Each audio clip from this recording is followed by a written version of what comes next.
Welcome back to KELOLAND this morning. This is video of a tornado that struck outside of Atlantic, Iowa last night. You can see this, the roads that you see in this video and the farms I'm extremely familiar with, Scott. This hit my aunt and uncle's farm, which in that video, that's not their farm in this particular shot here, but this is some of the damage to some neighbors nearby. Of course, you know, with that tornado, it hit about 4:30 in the afternoon. They're, of course, going to have to assess all that damage now this morning once they get daylight here. And this was another neighbor there.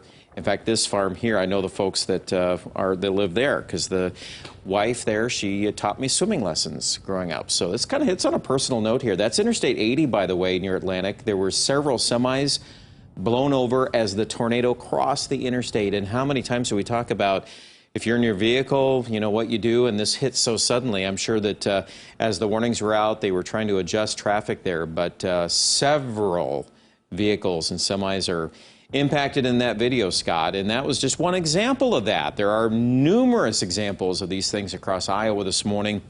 And even into KELOLAND, we had strong winds. I know for a time in northwest Iowa, we were on the air before the 5 o'clock news with several tornado warnings. And for December, it just seems so odd to talk about anything close to this.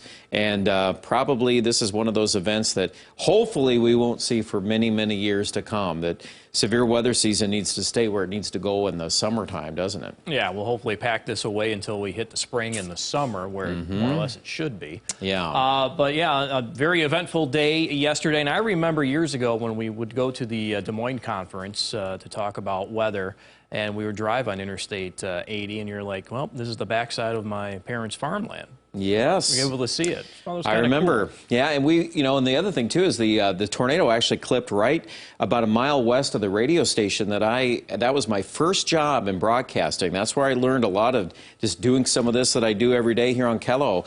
That was scary because I know a lot of the staff there yet, and then they were, of course, taking shelter, and the thing just, just really went by quickly about a mile west of their studios. So big day in Iowa, big day across the Midwest. It wasn't just that. I mean, look at the scope of that storm.